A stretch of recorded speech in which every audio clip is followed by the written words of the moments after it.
আপনি কি ওবেসিটি বা মোটাপ্পা এই সমস্যায় ভুগছেন বা মোটা হয়ে গেছেন? তো আপনার ডাক্তারবাবু বেরিয়াট্রিক সার্জারি অ্যাডভাইস করেছেন? চলুন আজকে এই নিয়ে একটু কথা বলি। বেরিয়াট্রিক সার্জারি কি এবং কিভাবে হয়?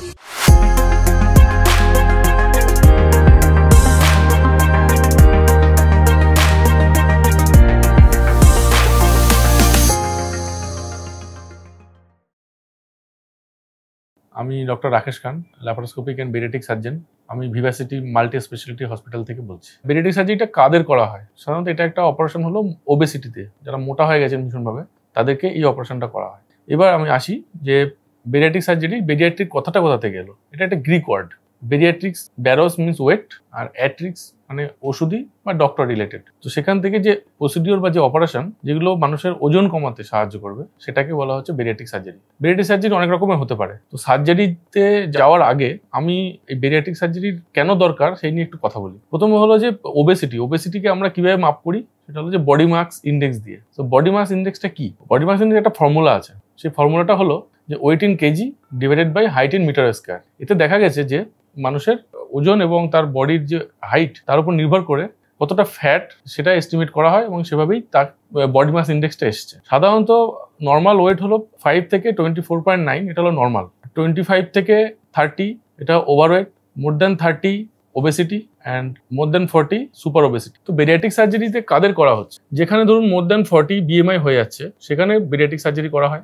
আর কাদের করা হচ্ছে? যেখানে বিএমআই দেখা যাচ্ছে 35 এর বেশি, অথচ তাদের কিছু কিছু সমস্যা আছে, যেমন ডায়াবেটিস মেলাইটাস, তারপরে sleep apnoea, hypertension, coronary artery disease বা নেফ্রোলজিক্যাল কিছু অসুখ, কিডনির অসুখ। তো এই সমস্ত ক্ষেত্রে সেই ক্যান্ডিডেট বা সেই পেশেন্ট হলেন আমরা বেরিয়াট্রিক সার্জারির জন্য তাদেরকে সিলেক্ট করা হয়। কি করা হয় বেরিয়াট্রিক সার্জারিতে? বেরিয়াট্রিক সার্জারি দুরকম হতে পারে, একটা ম্যাল অবজারভটিভ আর একটা হলো রেস্ট্রিকটিভ। এই রেস্ট্রিকটিভ বা ম্যাল অবজারভটিভ দুটো নির্ভর করছে টাইপ অফ প্রসিডিওর উপর নির্ভর করে। আমরা এখানে আজকে মেনলি যে অপারেশনটা করা হয় সেটা হলো স্লিপ গ্যাস্ট্রেক্টমি, যেটা খুবই কমন, আপনার নাম শুনে থাকবেন। তো স্লিপ গ্যাস্ট্রেক্টমি অপারেশনটা কি এবং সেটা কিভাবে করা হয় এবং তার আগে পরে কি কি সুবিধা হতে পারে, কিভাবে অপারেশনটা হচ্ছে, সেগুলো নিয়ে অল্প একটু বলছি আমি। স্লিপ গ্যাস্ট্রেক্টমি হলো যে স্টমাকটাকে কেটে 2/3 পোর্শন অফ স্টমাক বাদ দিয়ে দেওয়া হয়, ফলে স্টমাকটা একটা সরু টিউবের মতো হয়ে যায়, লাইক এ ব্যানানা। তখন তার ক্যাপাসিটি হয়ে যায় 60 to 120 বা 130 ml।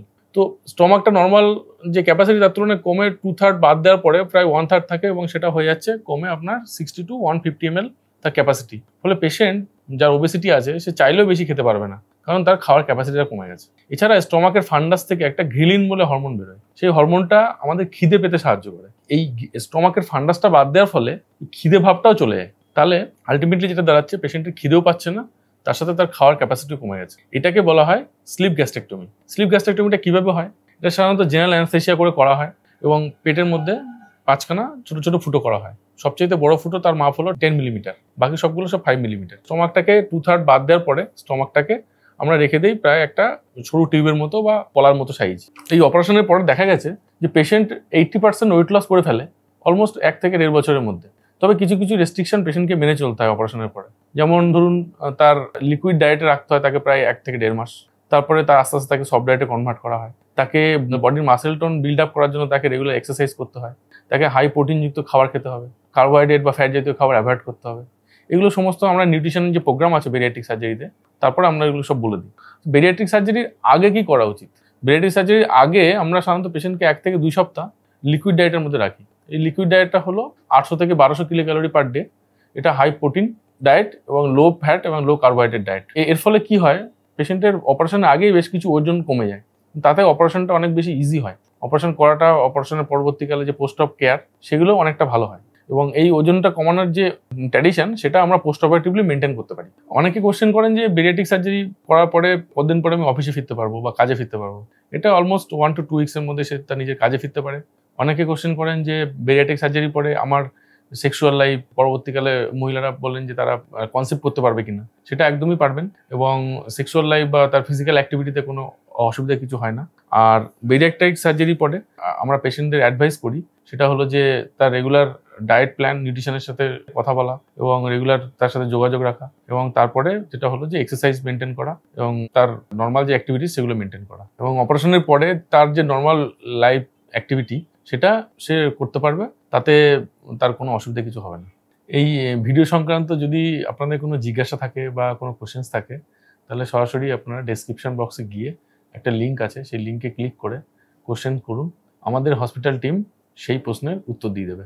আমাদের ভিভাসিটি হসপিটালে মুক্তি যোগা বলে একটা ইউনিট আছে, তো সেখানে যোগার মাধ্যমে আমরা বিভিন্ন লাইফস্টাইল মডিফিকেশন করার চেষ্টা করি। তো আপনারা চাইলে সেই মুক্তি যোগাতে এনরোল করতে পারেন এবং আমাদের বিশেষজ্ঞদের সাহায্য নিয়ে আপনি আপনার লাইফস্টাইল মডিফিকেশন করতে পারেন। ওবেসিটি সার্জারি হোক বা জেনারেল সার্জারি হোক বা যে কোনো অন্য অপারেশনই হোক না কেন, নিউট্রিশন একটা ভীষণ ভালো রোল প্লে করে। পেশেন্টের খাওয়া দাওয়া, অপারেশনের আগে এবং পরে কি হবে না হবে, তো সেই জন্য আমাদের হসপিটালে একটা ডেডিকেটেড নিউট্রিশনিস্ট এবং তার টিম আছেন যারা হেল্প করেন পেশেন্টকে তাদের খাওয়া দাওয়া এবং তাদের ডায়েট চার্ট এগুলো নিয়ে। তো আপনারা চাইলে এই নিউট্রিশনিস্ট যে টিম আছেন সেই টিমের সাথে যোগাযোগ করতে পারেন।